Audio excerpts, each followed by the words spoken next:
Почитувани, Зоран Заев не смее да изусти Република Македонија. Зоран Заев не смее да изусти Солун. Зоран Заев се извинува што Илинден е македонски празник. Немаме ништо против во Тесалоники, во Кавала, некој да се чувствува македонец. Нека ни е честит и вековит денешниот светол ден, денот на Република, 2 август, Илинден. Борисов го искара Заев побрза да се извини. Откако бугарскиот премиер вчера остро го напада македонскиот колега дека треба 2 пати да мисли пред да изјавува дека илинденското восстание е македонско, Заев не почека ниту еден ден, па експресно на Фејсбук се обрати на пријателите во Бугарија.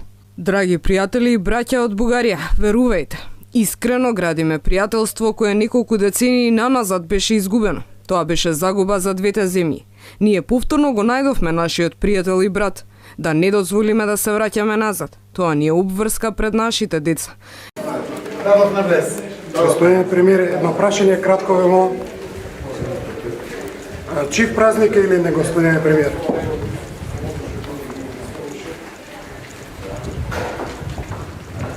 Да не биде после пак дека лажа. Може ли да доведе до промена на името на Република Македонија? Додека дишам. Додека го дишам овој македонски воздух. И додека ме држи памет дека мојот дедо, мојот татко, сите мои предци, јас, мојот син и ќерка сме македонци, родени овде во Македонија. Тоа не може да се случи. И не само тоа, верувам дека не постои роден човек во Македонија подготвен да излезе пред парламент и да бара промена на устав заради промена на уставното име. Почитувани, Зоран Заев или не е премиер на Република Македонија, или кампањата која што ја води е за политичарите од соседството, или жицата му се откачила и престанал да диша. Зоран Заев веќе функционира според прифатените услови во капитулацијата, што се погубни за македонскиот народ и држава. Зоране Заев, кога ќе им кажеш на граѓаните, сам или кој наместо тебе ќе го корне македонското сонце од јавните површини следните 6 месеци, онака како што си прифатил во монструозниот член 8 од договорот. Еве што вели став 3 од овој член. Втората страна не смее повторно да го употребува на било кој начин и во сите негови форми символот кој претходно бил прикажан на своето поранешно национално знаме.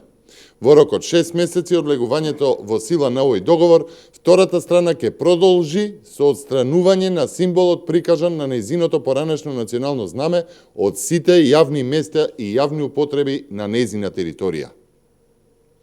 Зоране Заев, кога ќе им кажеш на граѓаните што навистина значи употребата на грчките топоними за Солун, Кукуш, Кутлеш, Воден? Кога ќе признаеш дека се додека работи Грчката комисија за ревизија за бришење на учебниците, мапите и книгите, Грција ќе може да ја блокира интеграцијата?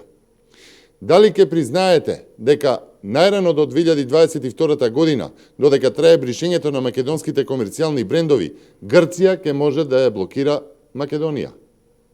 Дрски, безобразни и бесрамни се лагите дека е зачуван и зајакнат македонскиот идентитет. Тоа е лага, исто како зборовите на Заев, дека нема да дозволи промена на уставот. Дрски и безобразни се поделбите на народот на проевропски и антиевропски. Тоа е лажна поделба, исто како што е лажен секој изустен збор на Зоран Заев. Ова не е референдум за Македонија во Европската унија или НАТО. Ова е референдум за Северна Македонија, распишан според целусно погубен договор со кој се бриша Македонија, се бриша македонскиот народ, се бриша македонската историја, македонската посебност, традиција, култура.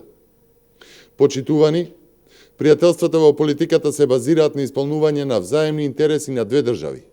Кога се исполнуваат само интересите на една држава, на штета на интересите на другата, тогаш тоа не е пријателство. Тоа е подчинетост и марионетство. Почитувани, срамно е човек како Зоран Заев да подготвува прослава за денот на независноста на Република Македонија во исто време кога ја гази сувереноста, а македонската држава и македонскиот народ ги представува како вештачка измислена творба. Ви благодарам. Прашање? Нема.